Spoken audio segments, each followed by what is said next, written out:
it's this decade where all of this is happening. And so, we talk about the first step in building an EXO is having a massive transformative purpose. And it's going to be that passion-driven need to make a difference in the world that's going to carry you through. Doing anything big and bold in the world is hard, unless you're driven by awe on one side of the emotional curve or pain on the other side of the emotional curve. You're going to give up before you get there. No doubt. Yeah. When I'm teaching entrepreneurs, I always tell them that success is a game of attrition. Most people give up, and you've got to stick it out long enough to figure this out.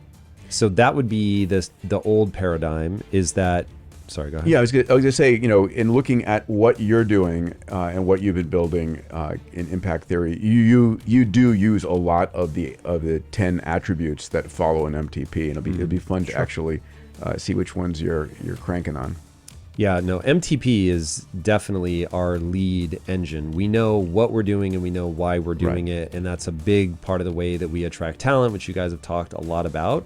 Yeah. But tying it to this idea of Buddhism, so obviously all of us get to make a choice every day effectively as to whether we recognize that all of suffering comes from attachment and desire, and thusly we go live a monastic life and we remove ourselves completely from that stream, or we say, I'm going to do deep engagement in a way that's thoughtful, in a way where I'm not sort of blindly chasing something. It's not want, it's not greed, but it is very much leveraging the human desire for progress. You talked about that earlier.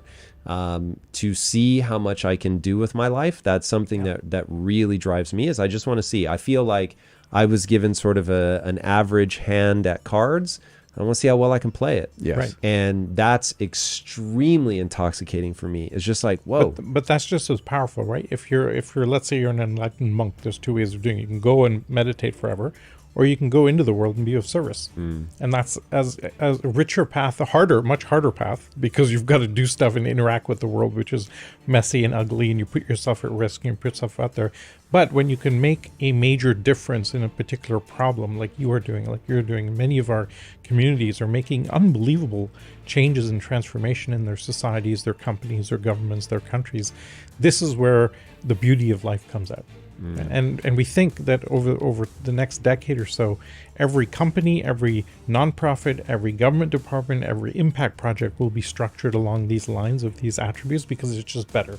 And we now have the data to show it. I don't know if you came across the Fortune 100 data that we mentioned. Did.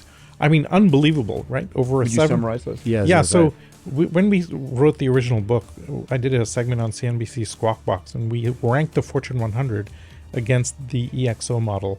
So we gauged to what extent is Walmart purpose-driven or not, to what extent is IBM using lean startup thinking and experimentation, to what extent is GE decentralizing decision-making or not. And we came up with an index ranking these organizations by this model, essentially ranking the purpose-driven, scalable, flexible, adaptable quotient of each of these, and the bottom is the least flexible, least adaptable. Over 7 years, we tracked which 10 used those attributes the most and which used them the least. And then we compared the two. And 7 years is a pretty decent long amount of time to account for temporal blips in the stock market, etc. We found that the top 10 most EXO friendly compared to the bottom 10, revenue growth was 3 times higher, profitability was 6.4 times higher, return on equity was 11 times higher, but shareholder returns, compound annual growth rate, was 40 times higher. And literally, we had to scour the numbers like 4 times over, because it's just too big. How could this be?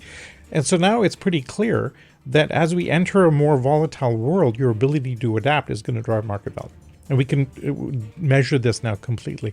Therefore, every organization going forward needs to be architected along this way to deal with the increasing volatility in the world. And the other side of that volatility and disruption is the unbelievable opportunity that's sitting out there.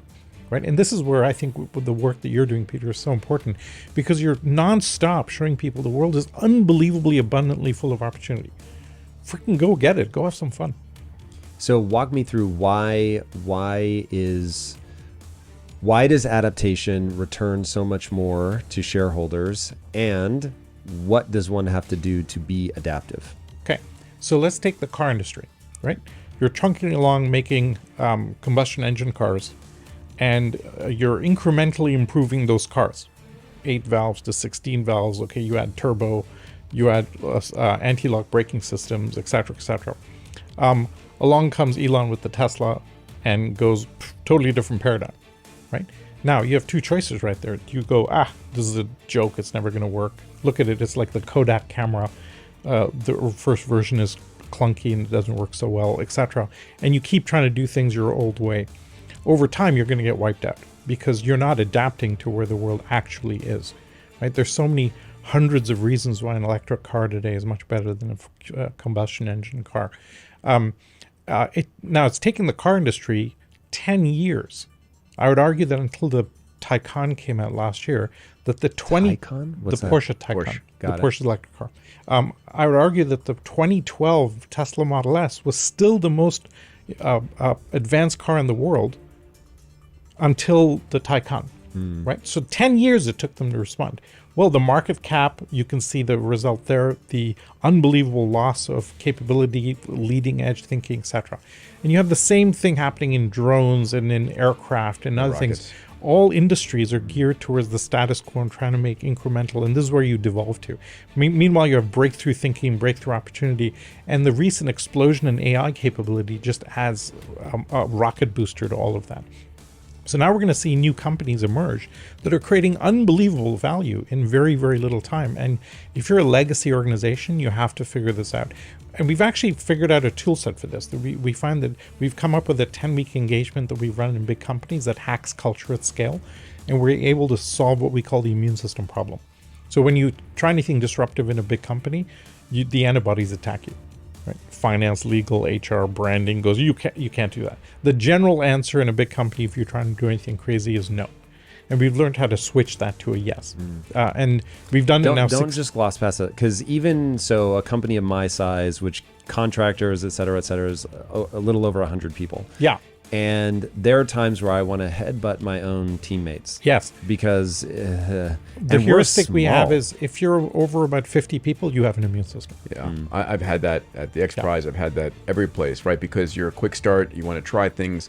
And one of the things that's critical that a lot of companies that are built as EXOs have, they begin with an experimental culture and a data-driven culture with dashboards, and the tyranny of confidence isn't given a place to grow. The tyranny of confidence, what do you mean? The tyranny of confidence is where I'm confident I know the right answer versus let's run the experiment and see what the right answer is. Right? Because we've lived in this as humanity. You hire the expert, you hire the guy or gal who's been in a competitor, and you bring them in and you base what you're doing on their experience level. But that is so limited compared to the world we're living in today. And so how do you build a data-driven experimentalist organization? I add one other feature on top of that, which is a founder-led company. So you get companies like Tesla and SpaceX or Amazon, where you've got, where Jeff Bezos in his very famous shareholder letter of like 2008, whatever it was, says, I'm not going to optimize for profitability. I'm optimizing for growth. And if you don't like it, invest someplace else. Right? So how do you have that kind of, benevolent dictatorship? That's where you're then looking at the data to decide, not the way all your competitors are doing it. I have an obsession as an entrepreneur, which is as a human, but this really manifests as an entrepreneur. People need to stop trusting themselves so much. Yes. People are so convinced that they know that they don't even recognize that they have a worldview. And if they do recognize that they have a worldview, they are utterly convinced that it is simply a reflection of what is objectively true. Yeah. And so they're like, no, the way that I see things is the right way. And I'm like, oh my God. Like, is that your view? Yeah, exactly. Confirmation bias. That's my view, and it's right, Peter. One of the big things that AI is going to give us as a gift is the ability to overcome all of these biases we have, right? All these cognitive biases: recency bias, negativity bias, confirmation bias, recency bias. All of these things, which our brain really sucks at processing, and so we have all these hacks. Right? You trust someone who looks like you. You give higher weight to the most recent information you got. You give higher weight to negative information over positive information. And there's going to be a version where you go to Jarvis, your AI, and you say, I want to put cognitive bias alert on. Tell me if I'm being biased. When we were building Singularity University, I was the founding executive director there. A few years in, I'd written the book, and I was off, and Peter asked me to come to a board meeting, say, what should SU look like in 5 years or 10 years? And I made a comment. I said, you should shut it down. Because you build an organization, and over time, you spend more time trying to sustain the organization than trying to solve the problem that you set out to solve in the first place. And DARPA is the big organization. They do this. Every role, even the CEO, is 3 years long. And then you have to rotate out. You're not allowed to hold any role for more than 3 years. And you're measured. You're worried about things getting stale?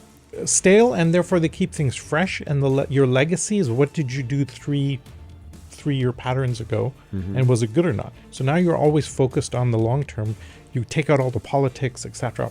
And I think in today's world, if I had to kind of boil it down, I would say you build a company, and after 3 to 5 years, you just go, we're going to shut it down and force us to reinvent ourselves. Or reinvent the company. If your mission is achieving excellence, you must support your body. Introducing AG1. This powerhouse blend is packed with 75 premium vitamins, minerals, and whole food sourced ingredients that elevate your immune system, uplift your mood, and promote restful sleep. And Athletic Greens is offering our listeners a free 1-year supply of vitamin D and 5 free travel packs with your first purchase. Don't miss this opportunity to optimize your health and truly be legendary.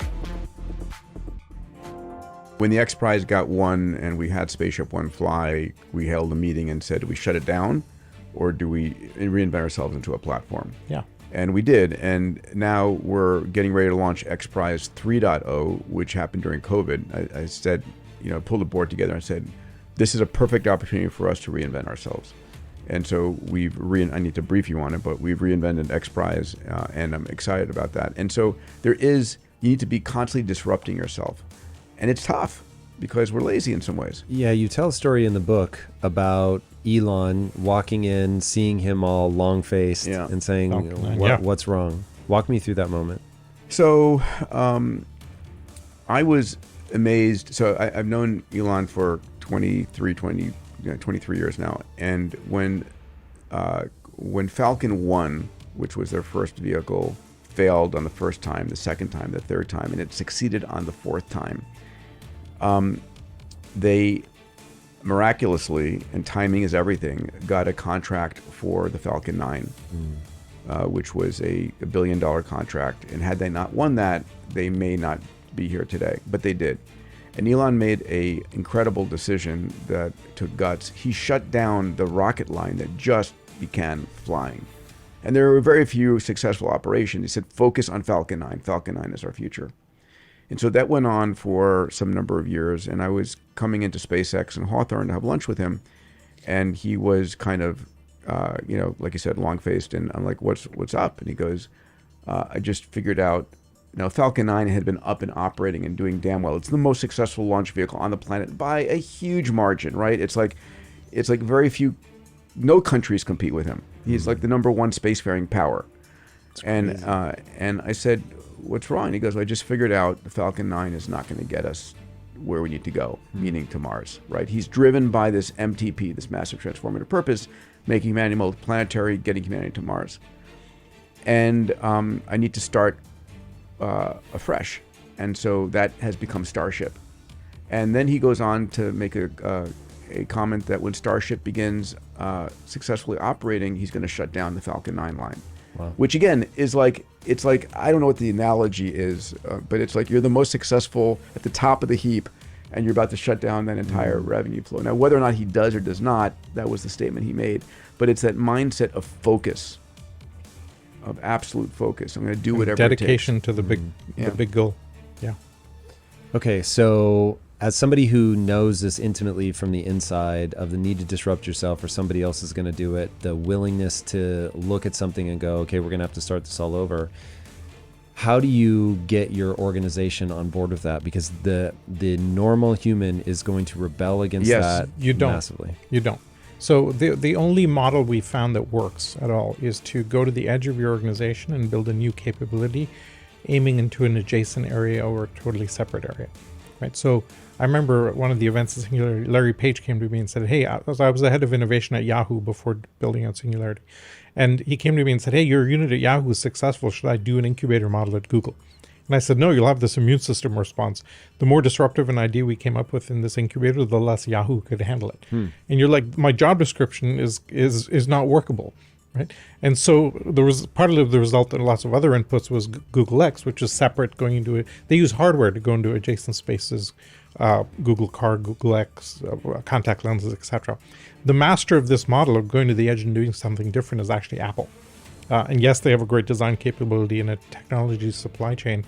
I argue that Apple's real innovation is organizational, because what they do, unlike anybody else, is they will form a small team that's really disruptive, put the team at the edge of the company, keep them secret and stealth, and they'll say to them, go disrupt another industry, whether it's watches or retail or payments or glasses or whatever now. So they have a portfolio of teams looking at different industries at the edge in secret. And when they see something, they go into it, and that becomes the new gravity center. And there's hundreds of examples of this. Nestle for years tried to run Nespresso as a line of business, and it just failed.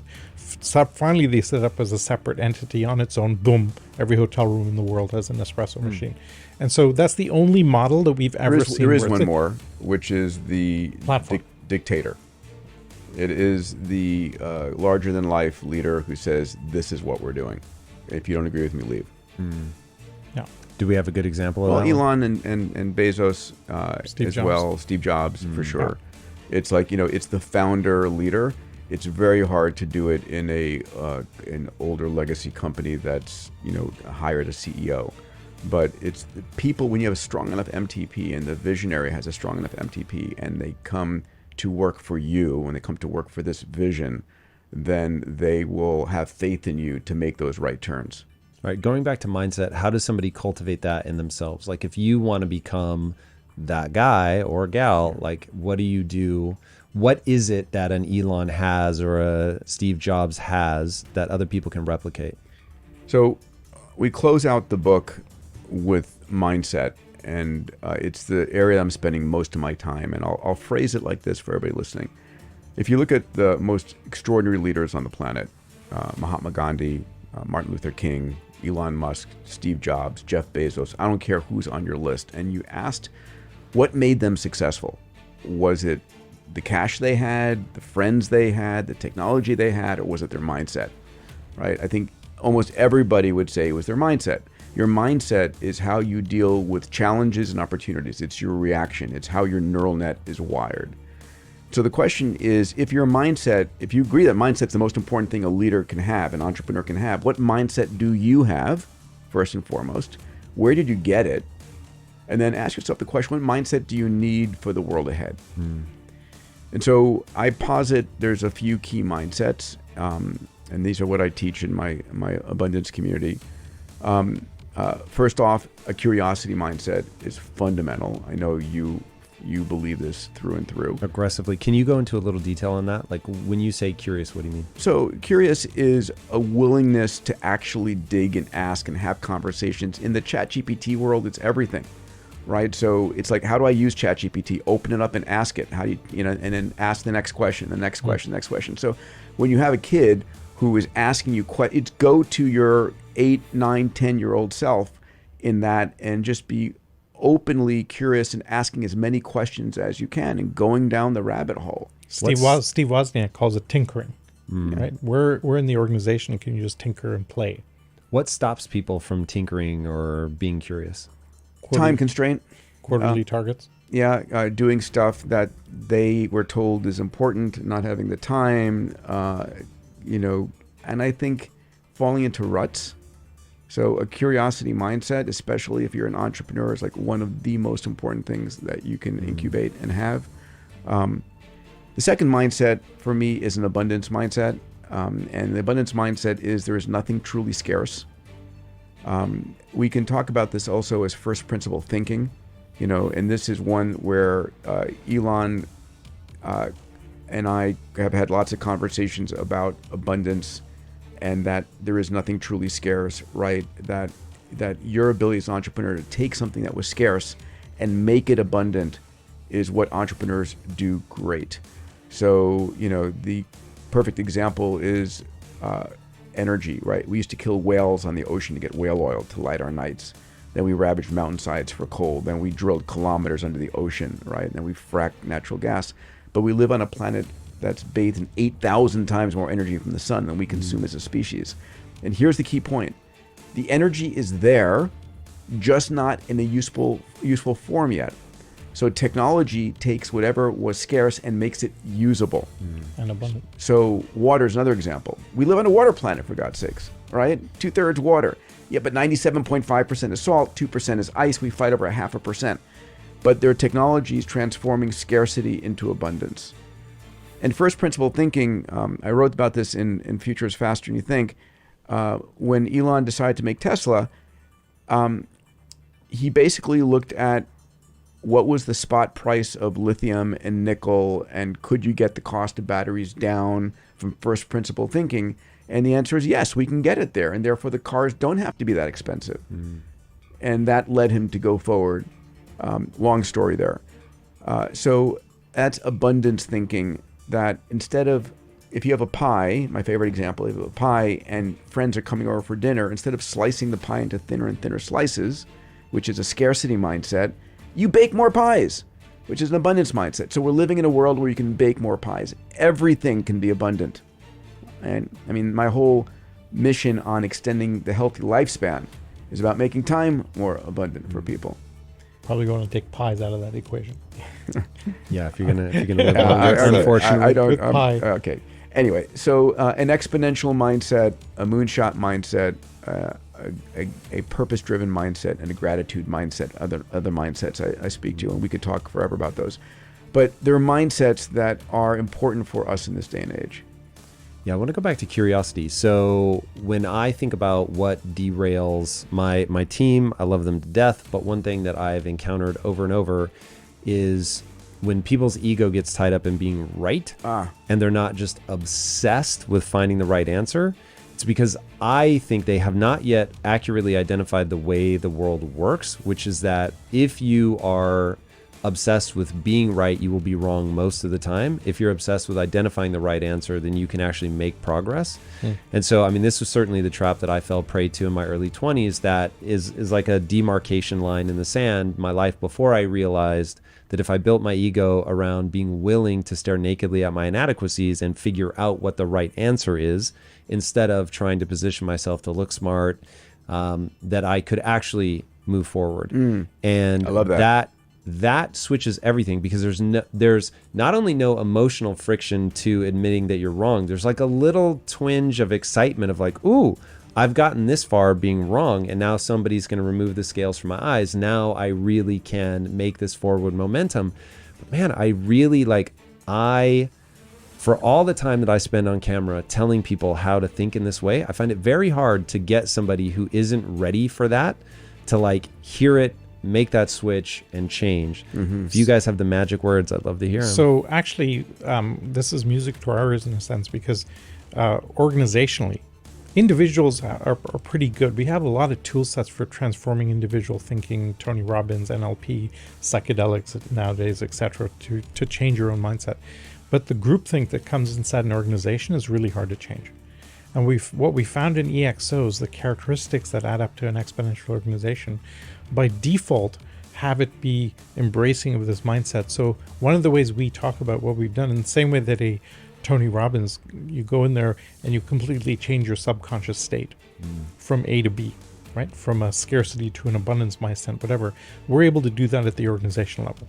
We can take an organization that is old thinking, stuck in particular markets, etc., and you open it up using a combination of these characteristics, the mindset, the MTP, etc. So we've learned how to do. You introduce the ideas, but how do you get them to actually? Let me give you the hack. I learned this from Astro Teller. I had him on stage at A360 a few times, and he shared with something that I love.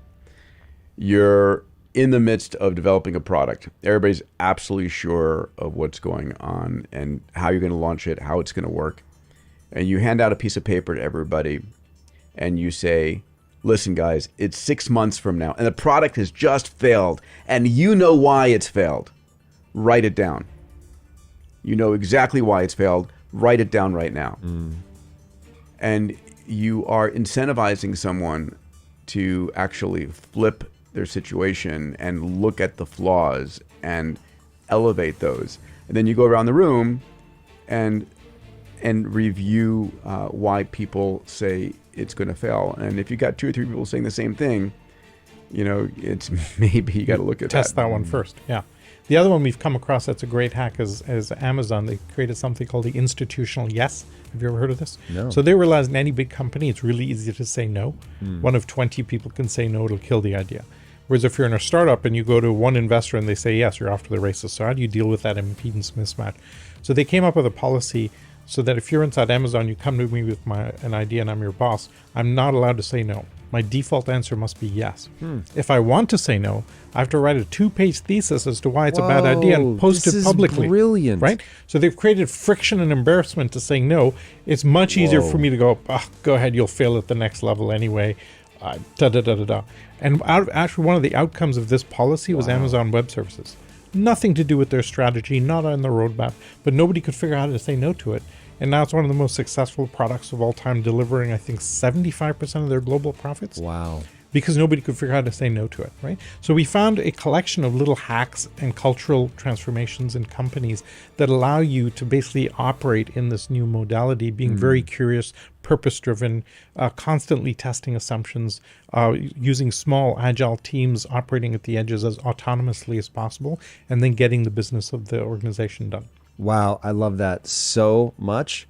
I've taken a lot from Bezos over the years. Like, he's got some really amazing ideas. I do have to chuckle a little bit that this business genius still got taken down by dick pics, but just the human mind is absolutely hilarious. We are all frail. But yeah, nonetheless, look, I don't even throw shade at the guy. I get it. Live your best life. Yeah. But that's really brilliant. And I will implement that immediately. Yeah. We've had the luxury of watching hundreds of big companies deal in different ways, right? And it used to be the big companies were terrible at this. And then about 5 or 7 years ago, they started getting better. So instead of a Google or Yahoo or somebody saying, we're just going to compete with that little startup, they would just buy them. Zuckerberg saw that he was going to get disrupted by Instagram and WhatsApp, etc., bought them instead. And in general, you should leave them alone. Over time, the corporation can't handle it, gets its grubby fingers mess, and then they tend to typically kill it. But we're starting to learn now. If you look at, say, Google with LLMs, they were actually too scared to release them. And Amazon just went, let's just go for it. And boom. And OpenAI. Oh, sorry. Microsoft. I was like, wait, Amazon? Sorry. Microsoft just went, What about let's Bard? just go What do you for it. guys think about Bard? How's it doing? Very impressive. I haven't touched it. We've been playing with it. It's very impressive. Yeah. It's early days yet. But I'm it's finding fun doing stuff on OpenAI and at Bard at the same time and comparing them. And there are a few places where OpenAI failed and Bard succeeded, and vice versa. So they're both useful. And what I'd like to mention, if I could, just because I want to go back to the thesis on the book. Again, our mission is to give people who are running large scale companies who want to survive the next 10 years a series of, this is what you should do if you want to reorganize your company. And if you're a startup, this is what you should do to be able to thrive in this decade. Because the world has changed. I mean, fundamentally, how you start a company today and how you succeed today is very different than 30 years ago. It's very different than 6 months ago. Well, yeah, true. It's that crazy. It scares me. So For we ended real, up- like, we've really just lived through the most disruptive 6 months. Nothing has ever more instantaneously impacted my business model, the way that I approach my employees, ever than the release of AI. COVID. Yeah. No. I mean, no, honestly, that did not impact my business nearly. It did, like, the day-to-day as you're not seeing people, but the fundamental way that we ran our business. Yes. Yeah. I do it. No, I mean, do it we're in a joking. world right now where every doctor in the world is freaked out if they see this, and every lawyer in the world is freaked out. Yeah, Every teacher in the world is I freaked love out. the fact that Every artist. that OpenAI ChatGPT passed the U.S. medical licensing exam 2 months after it was launched, right? And the bar That's exam. crazy. Yeah. It passed the Turing test. That was the one I didn't see coming, the signing of the, hey, let's slow down letter. And so I had Yoshua Bengio on the show. He's considered the godfather of AI. And I said, hey, your name was on that. What made you sign it? And he said, in no uncertain terms, I did not expect it to pass the Turing test as fast as it did. That set off every alarm bell that I have and like pumped the brakes. This is the thing that we find most interesting, because we've known Emad and all these guys for a while. They are blown away by the success of these models. Right? So that's really fascinating that that the folks themselves are just blown away. They have and no it's idea. still early days, This ladies and gentlemen. It's still early days. You know, we're going to see so much more coming, and the recursive nature of self-improving capabilities. You know, I showed this work done where a group of physicians were shown these case studies to diagnose a patient, and it was like they took 55 minutes and got 60% right, and the AI took like 12 minutes and got 85% right. Whoa. And the physicians aren't going to change next year, but the AI will get much better, and it'll be, you know, seconds and 100% right. Bro. Yeah. Yeah, this is where this gets really interesting. So I know you have another company, Fountain Life. Yep. You guys are using AI. Are you open to talking about this? Yeah, sure. So longevity, I couldn't be more obsessed with the idea. And so as you were talking about it, my first question is, how are you guys going to start getting the patterns down? Because to me, this is the big thing. You talk to somebody like Peter Attia, and he's like, look, it is just next to impossible to do really good studies on diet and nutrition, what works, what doesn't work. There's just too many confounding variables. And I was like, AI is going to answer that. Like it can pull a pattern. Anything that can be reduced to a pattern, they can figure it out. Regardless of like amount of variables, if there is a pattern to be had, it will suss it out. And given that we have some people that live to 120 and some that don't, there is a pattern. Yeah. And I'll put it this way. There's a lot of interesting things. Not only are there some people who live to 120 and some people who make it to just 65, there are large species on this planet, like the bowhead whale that lives to 200 years, or the Greenland shark that lives to 500 years. And my question is, if they can live that long, why can't we? And I said, it's either a hardware problem or a software problem, all right? And we're going to understand that. This decade is the decade we're going to understand that. It's going to be AI and quantum technologies that give us that insight. So Fountain Life is just fountainlife.com. We have these 10,000 square foot facilities. We have 4 of them right now. We have a waiting list of like 50 that we'll build out globally. And you come and we digitize you. It's a full body, 150 gigabyte upload of you. Full body MRI, brain vasculature, brain function, a coronary CT, all of this with AI overlay, 80 blood biomarkers, genomics, metabolomics, your gut.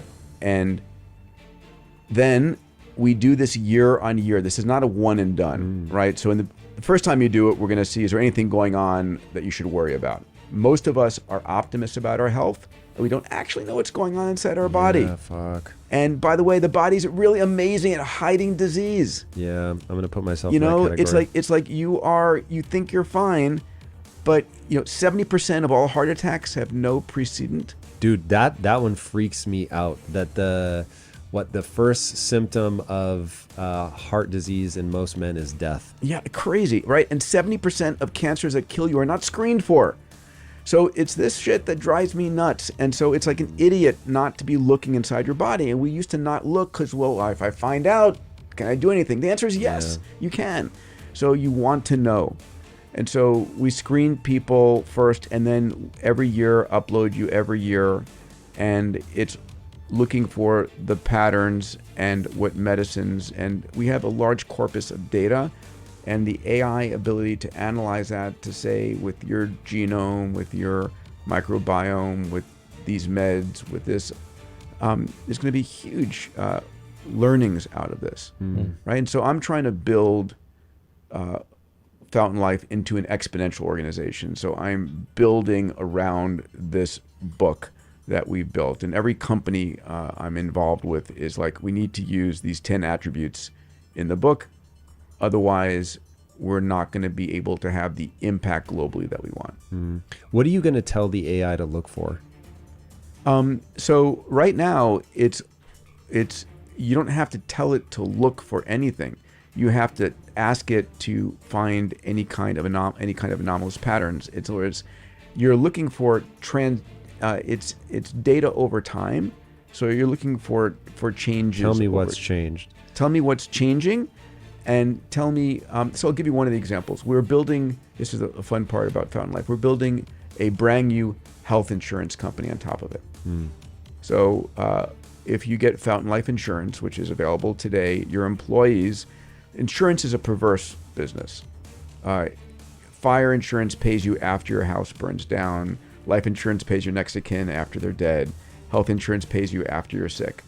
What we've done instead is when you sign up, your employees go through a set of pre-testing for us to discover any kind of disease and prevent it from a big payout later down the stream, right? So it's keeping your employees healthy. And what we want to do... Wait. How does that model work, though? So is the employee paying roughly what they would pay They're paying now? exactly the same or less. The numbers are the same. And the insurance company is actually saying, we're going to do preventative We're doing preventative scanning. testing. Yes, preventative testing. And so here's what we're doing. One of the interesting things is there's a number of expensive tests we can do and a number of cheap tests we can do. And one of the things we're doing with AI is correlating which of these lower end tests correlate highly to the expensive tests. So you'll do the lower end cost test to find a signal in the noise, and then you'll verify with the expensive test. Okay, this is very interesting. Walk me through what your fantasy data would be. My fantasy data would be to track what everyone eats, the state of their microbiome, and when they die. And what else would I want? Maybe their blood glucose levels. I want I want functional data, the state of my cognitive health, my muscular health, my skin health, my immune system. What are you going to correlate it to? Because it's got to be tied to something you do, otherwise it's not going to be actionable. It's going to be correlated to my age and my activities and the meds and the supplements and my daily living, right? And so, for example, right now I'm on a tear to add 10 pounds of muscle. So I'm doing a heavyweight workout 3 times a week. I'm eating 150 grams of protein minimum per day. I'm adding creatine onto my diet for that. I'm taking a couple of peptides to increase my, IGF-1 levels. And all of these things are aimed at that objective. Now, do you do TRT at all? I'm doing a small amount of testosterone replacement therapy, yes. Yeah. So at the end of the day, that is an objective I have. But we're way off subject from an exponential organization. Well, I mean, so the thing that I'm most interested in is what do people apply this stuff to? And so as we look at exponential technologies, I think one of the most important things for people is longevity. Absolutely. Like if you're not getting an extra bit of life out of this, I mean, so if I got better life out of it, sure, I would still be interested. But if we can get better and more, then I'm on board. Yeah, I mean, everything I'm doing right now in building companies, I've got a what will be a $700 million venture fund aimed at age reversal and longevity, right? So investing in these companies. And then Fountain Life, my catchphrase is like, I'm going to prevent people from dying from something stupid, preventable, which is the first thing, right? But then there's a whole slew of therapeutics that are coming down the line. How do we test all these therapeutics around the world that we're hearing about, from stem cells and exosomes and sinolytic medicines, and how do we know if they work? We only know if they work if we have longitudinal data. And that's why Fountain Life is so valuable, because we have massive corpus of data, a minimum once a year, as these people are going through the therapeutics, and we're seeing who's it working for, what are they taking, what's their genomics, with wearables, you understand the amount of sleep they're getting, the amount of exercise they're getting. We're digitizing ourselves. I mean, this is for me, the longevity discussion is as important as the AI discussion, because if you can crack through that, the potential and the implications for society are unbelievable. It's a complete transformation in society at every level. Right? One of my favorite experiences over the last 10 years, I got asked to come in by the Vatican because they have the worst immune system in the world. They try, as the Pope is trying to update the church. So we did a workshop there. And one of the conversations we had was, listen, your business model is about selling heaven. And we're entering a longevity phase. You actually said that? Yeah. That's amazing. Well, that's their business model, right? All the religions sell heaven. Did they gasp and clutch their pearls when you said No, they kind sell of heaven? they know this is what you're selling hope and you're selling Right. eternity, etc. As we have longevity extending our lifespan, what happens to your business model if people aren't dying? And that was a conversation that is it needs to be had. interesting.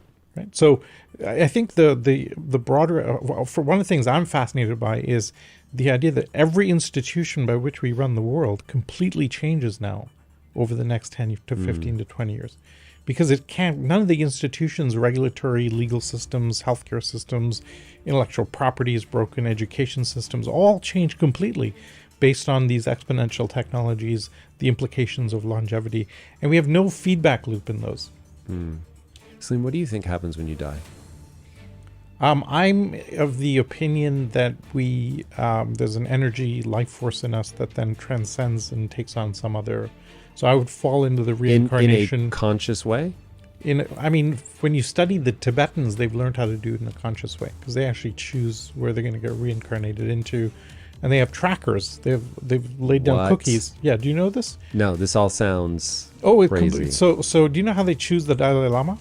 I know, like the movie version, like there's toys or whatever, things that belong to him. So they give, let's say there's 5 prospective kids that could be at the Dalai Lama because they've exhibited certain character. They give them this massive jar of beads. And if they pick the right marble out of that massive jar, that's one marble out of how many? Like 1,000 in this jar. Okay. Is it like the only black marble in a sea of whites? I can't imagine which one it could be. They're indistinguishable from each other. They literally, and if they pick that out, that's the entry point into the process. Forget that's the choice thing. That's the entry point. Then you look at the next set of tests, and the final one, they'll come down to like 4 kids that could be the one. They'll write the name on a little sheet of paper, wrap it in 4 balls of dough. They weigh them all to make sure they're the same. They'll put it in a bowl and they'll start swirling it around. And when the same ball pops out like 10 times in a row, which odds are it should never happen, that's the one. And if you add it all up, there's no way in hell, probabilistically, that you can ever find the next Dalai Lama. Like you've gone through 10 tests. This is my curiosity gene. And this is like just fascinating. Yeah. This is just utterly fascinating. So when you study them, I've spent some time with some Tibetan priests and so on. They said it used to take 14 lifetimes to reach enlightenment, but we've gotten better now. Now, if you work really hard, you can do it in 1 lifetime. Right? And so you transcend that. And frankly, my belief is that you die, your energy of your soul, whatever that is from a phenomenological perspective, we don't quite understand. It goes and rests elsewhere. Okay, so is the perception I have that I have just infinite amounts of not existing, followed by somewhere around the age of 5, I start remembering things, is that an illusion? And I am on some, I don't want to call it a loop, but effectively a loop? Could be. Look at a tree growing a leaf, right? In the fall, the leaf falls off, and in the spring, you have a new leaf. Is that a new leaf? Is it a reincarnation of the old leaf? You get it. This is where Ray, I think, says it best when he talks about this stuff and stuff like that. He goes, language is a really thin pipe to talk about concepts as deep as this because you get stuck in the verbiage. Yes, but that also feels like a way of letting us off the hook for not pursuing an argument, which I get. Like, we will reach the edges of what we're able to articulate. Yeah. But I do like coming to understand at least people's own internal logic. So to me, a leaf, another leaf is like another bit of hair, right? Let me tell you where I stand. Having looked at the data long enough, for me, reincarnation is a real thing. Okay, what data are you looking at? So there's a story I tell you. In about 20, 30 years ago at the University of Virginia, an elderly fellow died, left behind a chunk of money for anybody that wanted to study reincarnation. Okay? Now, I may have the details slightly wrong, but I'm giving you the gist. You can look it up yourself. Some young graduate student goes, pot of funding, I'll study it. Goes and creates a big research database of there's a phenomena where some 2-year-old suddenly knows who they were in a past life and can walk into the house where they lived and know that this was hidden behind the painting. Happens a lot in India where people are more accepting of this, etc. The most extreme example of this was a kid born in the favelas in Rio, having never been out of the favelas, suddenly starts speaking some weird language. So if they think the kid's gone mad, take him to a psychiatrist. Psychiatrist goes, it doesn't exhibit madness, but I think he's speaking a different language.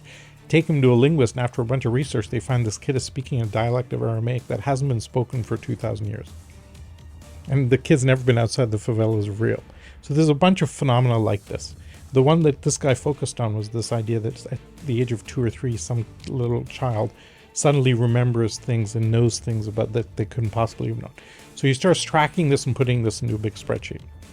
So I heard him speak at an event. And I said, what does it take to get into your database? Because it's pretty vague. It could be somebody. How do you tell if something? And he said, well, it has to be something physical. I said, what do you mean? He goes, well, if the young child thought they were somebody else in a previous life, is there a scar or a birthmark or an allergy or a disfigurement that's the same? And if one of those meets the criteria, one of those is the same as the person that died, then I feel that's qualified enough to. I'm like, that's a pretty high bar. To have one of those 4 things present in this. How many entries are there in your database? And the number blew my mind. It's something like 3,500. So this guy's 3,500 fully researched cases where a 2-year-old said that, oh, that was me in the previous, that was my life before, and had one of those matching things. That to me is a ridiculously significant, statistically significant amount of data. And it turns out that distance was fascinating. Distance was almost, the child that was born was almost within 4 kilometers of the person that died. That was interesting. The second was that the age of the child was almost always, the baby was born 5 months after the person died. So there's something about around that period of time. Yeah. And have you always been open to that? Like I'm violently skeptical. I'm not. I'm from India originally, so I have an inherent acceptance, but I was raised in a very diplomatic Western family. My dad was an engineer. I did engineering for a while and then physics. So I came across this later. But the data for me is fascinating, and show me something that countervails that. You know, I keep on telling Salim, I would love to have an experience I can't explain. I've never had a UFO sighting or anything that I can't, with a scientific, technological mind, explain. I've had hundreds, including the episode 10 years ago with you. What's the episode 10 years ago? Can I tell you funny Please. stories? So we're building Singularity University out. 3 years in, the model has gone from 0 to 1. It's working, and I'm fried. My wife and I got married the week of the launch of the thing. So I'm at NASA 20 hours a day. She's hardly seen me. And Peter and I were disagreeing a bit on strategy. You wanted me to keep the faculty at NASA, and I thought we should take them out into the world. And if you want to change the world, we should get out there. And Peter's like, no, let everybody come here. It's easier logistically to manage, etc. And after 3 years, I'm kind of really burned out. And we're trying to have a baby. My wife's like upset because we're never home. So I said to Peter, look, I'm going to need a break, and et cetera, et cetera. 2 days later, Peter says, okay, we've had a board meeting. We've replaced her. I thought, wow, that was fast, but okay, now I'm free. And very friendly overall. Legacy is now set, so great. My wife then gets pregnant.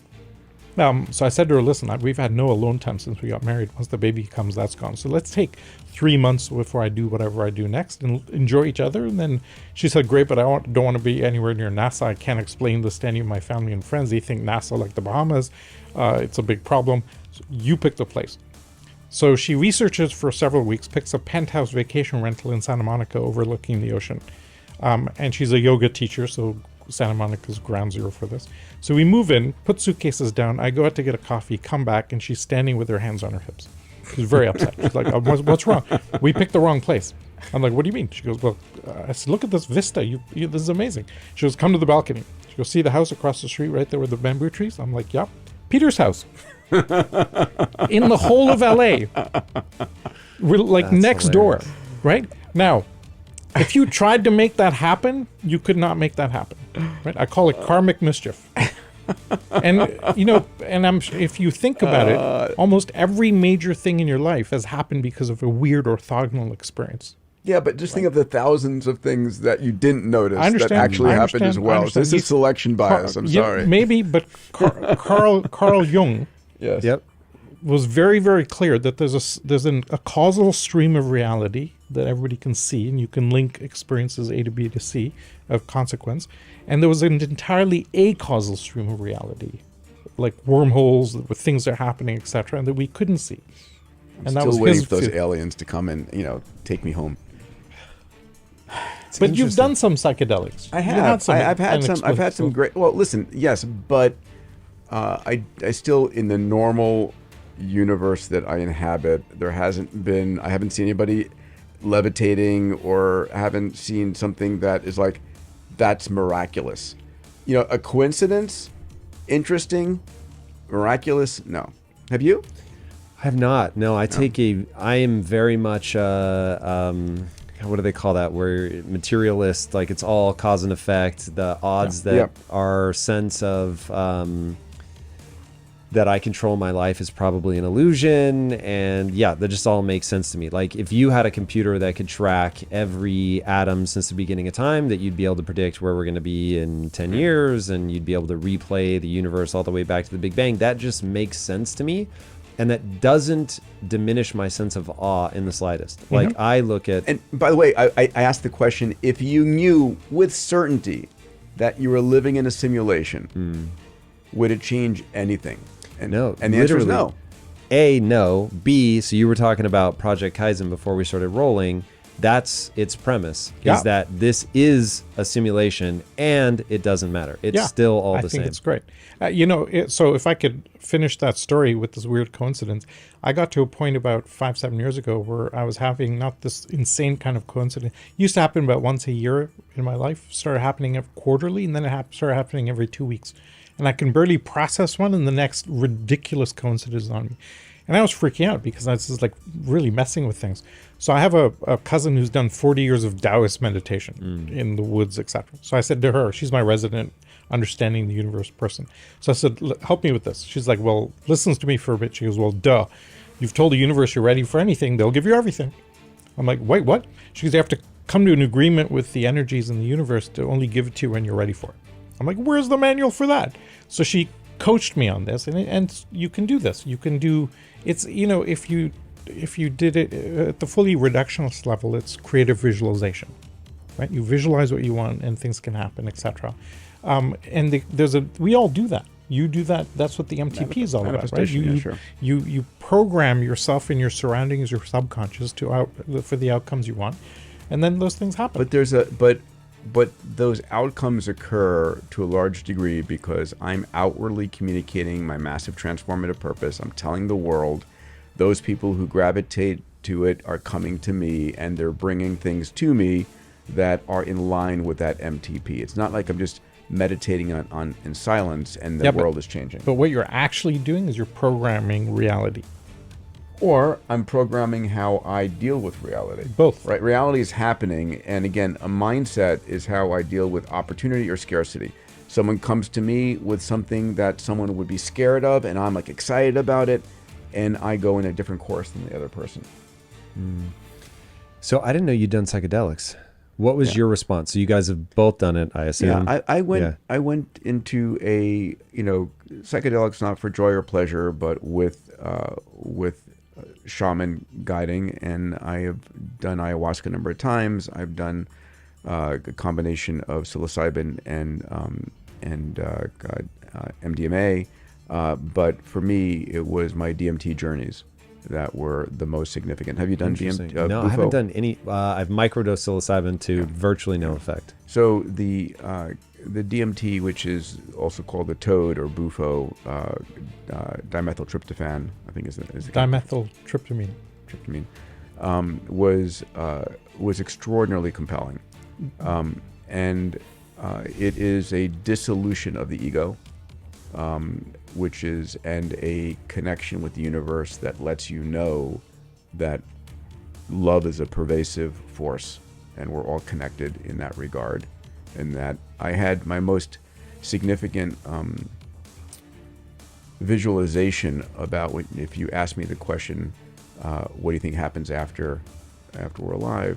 after we die, that was it. First of all, it got rid of the fear of death, 100%, which Why? is probably the most extraordinary, because it You gave realize me, everything is connected. everything is connected, and we're just part of the universe, and it's a transitory. So I want you to imagine, this is the visualization I had, which gives me goosebumps still to this day. I'm coming out of my journey and these DMT journeys are very short, 20 minutes thereabouts, unless you're Salim, because they last longer there.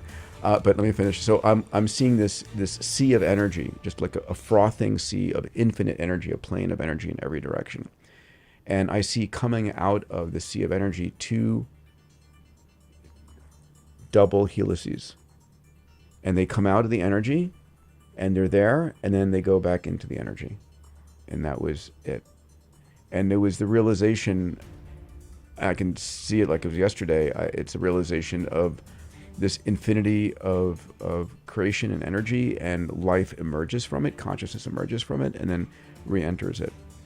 I can, listen, this is my mind giving it meaning. We are meaning-making machines. But... So you've had that. You're just kind of rationalizing it in your previous experience. That's fine. Okay. That's fine. But let me tell you why I got excited by this whole world. 2012, we had a lecture at Singularity. I think it was Chris Ducharme. And what he'd been doing was doing a whole bunch of clinical trials with people taking different dosages of MDMA, psilocybin, etc., and putting them through an fMRI machine. So in the 60s, when Timothy Leary and all these guys were taking drugs, they had no idea what to do. They were just chucking it down, right? But now we know exactly that this dosage substance A will do this to neural circuit B, and know exactly the emphasis and how much of an impact it'll have, etc. And I found that fascinating because now we have a feedback loop. What got me interested in DMT... A feedback loop to what end? Well, because now you can see what neural circuits are being amplified or impacted, and you can now play with it. Okay, so I have to ask then. So knowing how you're creating that state by manipulating certain neurons in your brain, Sure. how do you see an allergy or a scar? I don't know that. I wish I did. I don't. But it's fascinating that that's there, and the numbers that it's there. If it happened 3-4 times, you go, 3-4 times.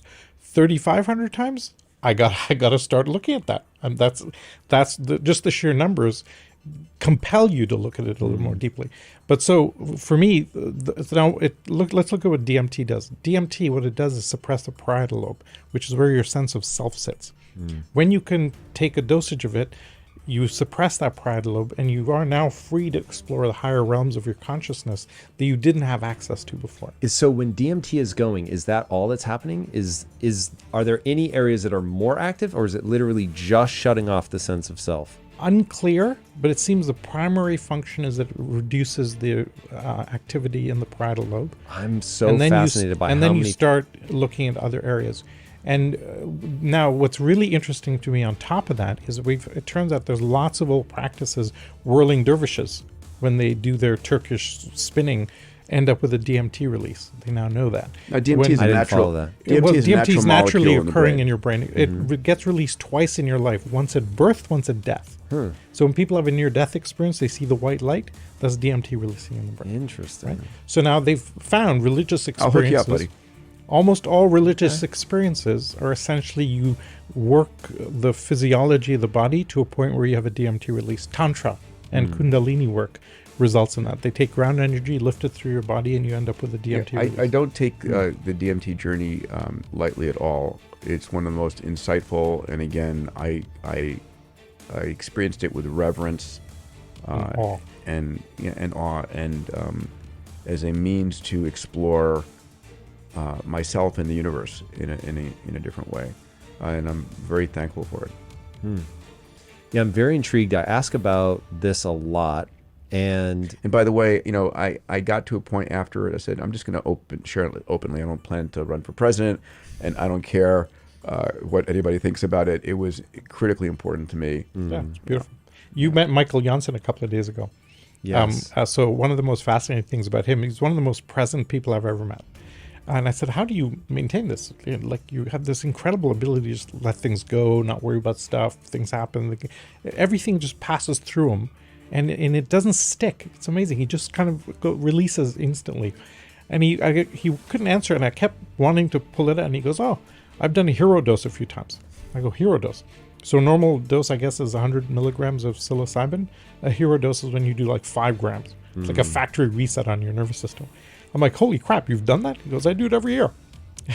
And so all of cognitive biases that he may have built up, etc., are constantly getting released. And therefore he operates in this unbelievably present form. I think that's just amazing.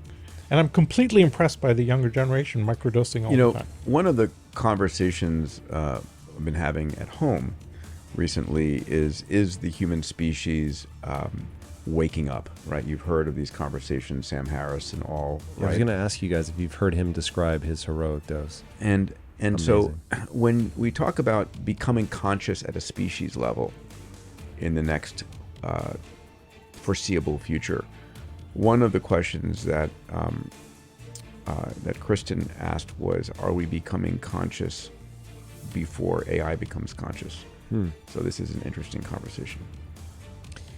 That would be, it would be very interesting. I don't know if I can imagine an entire societal level awakening, but certainly as humans continue to progress, as we are able to share ideas so much faster in the same way that culture has stacked on the technological side, if it stacks on the insight side. And imagine having a brain-computer interface connection to the cloud along with a billion other people and sharing one's thoughts. I call this the meta-intelligence, where we become conscious on a large level, right? You and I and Salim are all collections of 40 trillion human cells. You're not a single life form. You are 40 trillion human cells and then trillions of bacteria, viri, fungi, and so forth, but you operate as one, right? And so are we going to become conscious yet on another level? To bring it back to exponential organizations, a traditional 20th century organization we would think of as unconscious. It's trundling along, trying to get profits, etc. And an EXO is a very conscious organization. What makes it conscious? MTP. It's MTP is the an massive objective. purpose. Plus, it's constantly sensing with a feedback loop. It's constantly experimenting.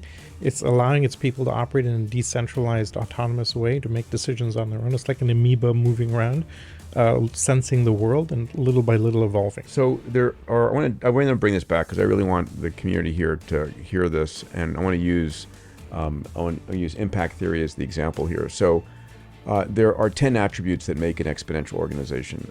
They have the acronym scale and ideas. And if we could, I just want to tick off the ones that you hit. So let's begin. Staff on demand. So you you hire use people, staff on demand? contractors. We do a bit, but I actually don't love that. It was one of the things in your book I wanted to talk about. Okay. But staff on demand. All right. Yes, we do. Okay. Second, community. Yes, very much. Community is massive for Yep. you, Huge. right?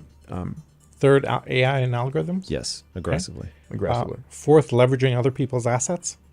Don't know what you mean by that. Cloud computing. Yes. Right? You don't have computers, servers in your closet that you're using. We do have some of that, but not nearly as much as we leverage the cloud. Right. Yeah. The prototype there is Airbnb. That entire business model is tapping into other people's bedrooms, making them available. And the fifth one in scale is engagement. Gamification, incentive prizes, Which is Web3, Yeah, it's your yeah, whole yeah. thing, right? Right. You were like a master of that. So those are the 5 externalities, and EXOs use one or more of them.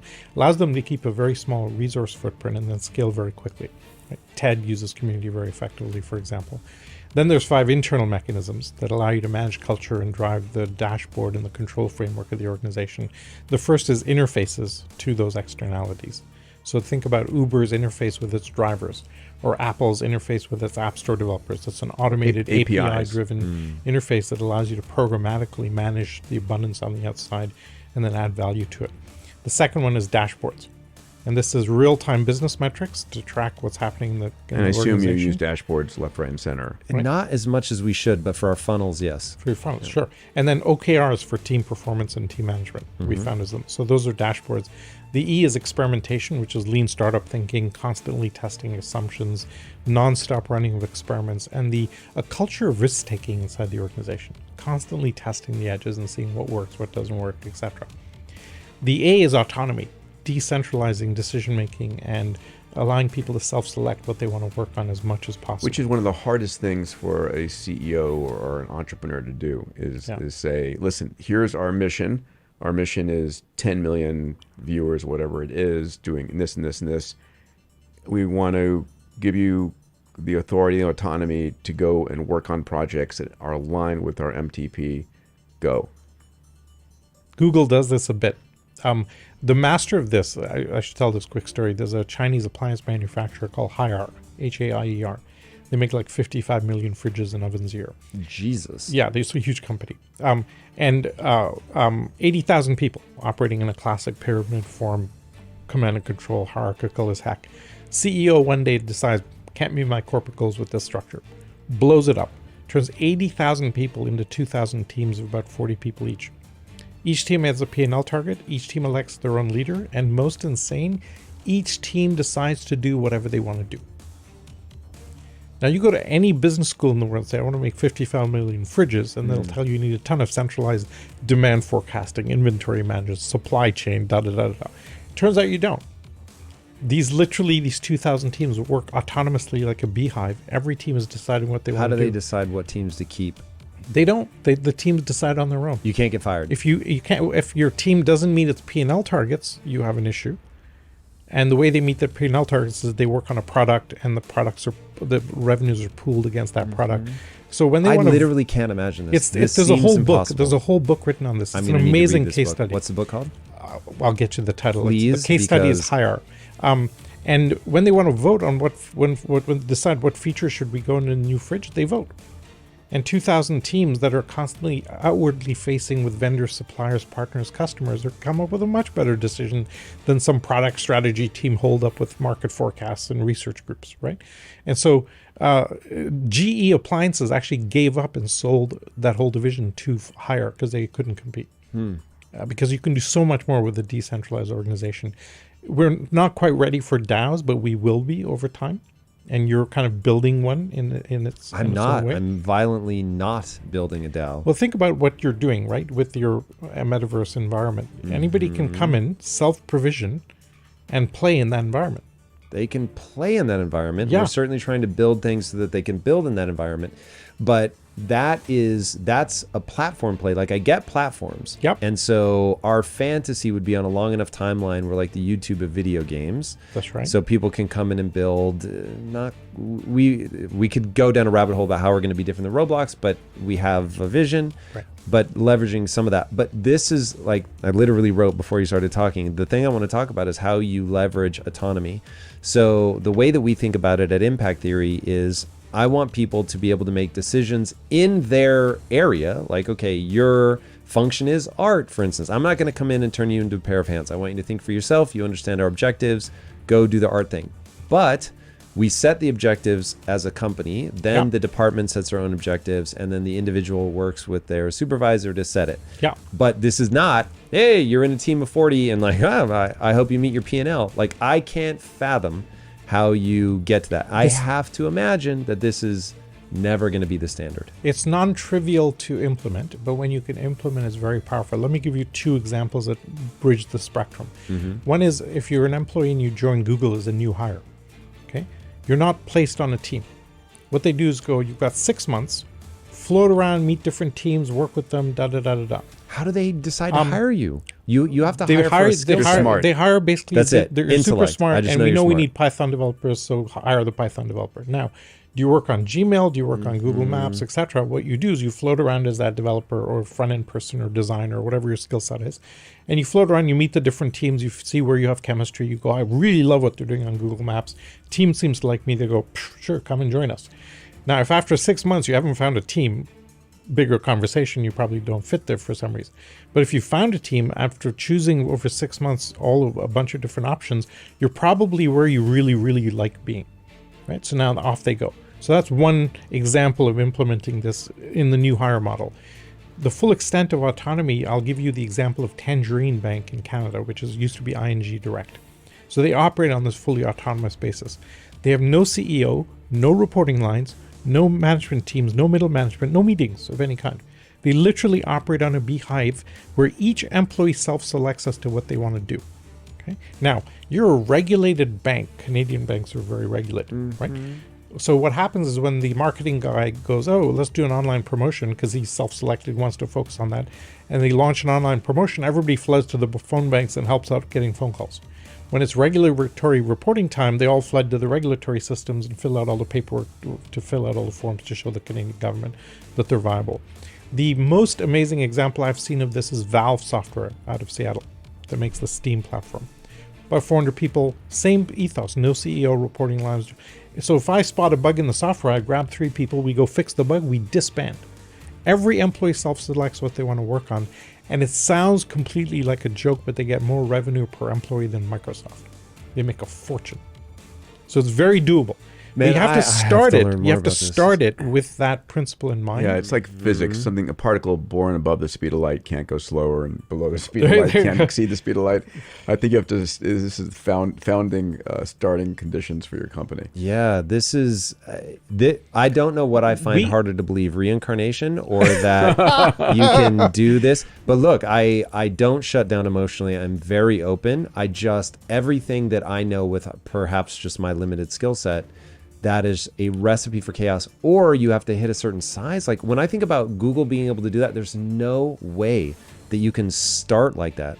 I get how you can get so big, you have so much surplus money that you can let a person wander around for 6 months with no like real specific job, or that you can hire somebody just, Python and you're smart, great. Valve Software is about 400 people. It's not that.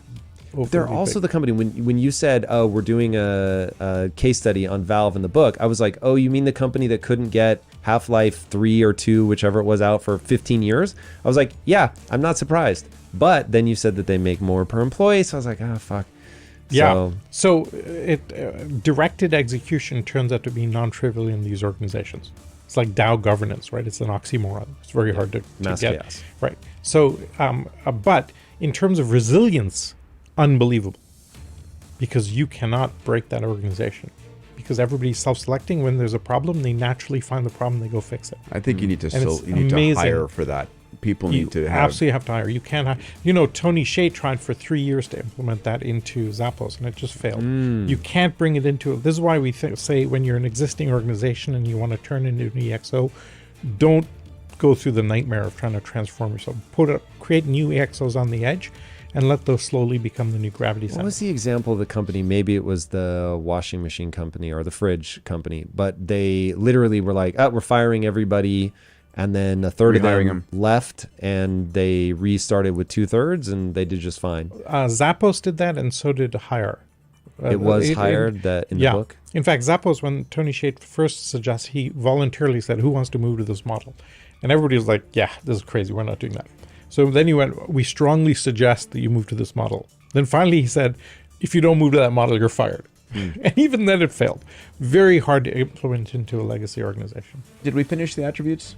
Oh, so autonomy, and the final one is social technologies, Asana, Slack, Zoom, Chatter, Yammer, et cetera, et cetera. That allows you to glue people together. Peer-to-peer. Yeah. Right. We have really good evidence today that peer-to-peer collaboration is much more powerful than traditional top-down command and control thinking. So what do you guys think about what Elon is doing at Twitter? He recently was interviewed, and he said it is immoral to work from home.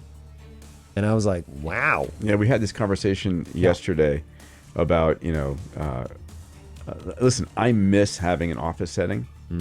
I do. And I recognize and realize that the intensity of the amount of work that gets done when a group is together is substantially higher than alone.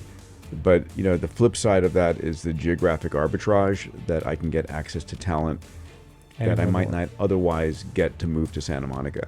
Yeah. I mean, my COO lives in the Bay Area. My VP Finance is in Spain. My head of community is in Cape Town. We have a totally distributed organization. And yes, we're less efficient than if everybody was in one place, but I can operate across multiple time zones seamlessly. People are living where they want to live. They're living with their families, et cetera, et cetera. So I'm a believer in the remote work side. Yeah, I also think we're going to see a transition as the next generation of metaverse systems come online. You know, there will be a point where we are sitting in the metaverse and I feel like I'm here with you and having this conversation. And hopefully the glassware becomes light enough and easy enough where it's very interactive. The key heuristic, I think, when you think about Elon with Twitter, et cetera, and people, is do you trust them? Do you trust your people? Right? And most corporations operate out of mistrust. You're like checking things and you have to file travel expense reports, et cetera, et cetera.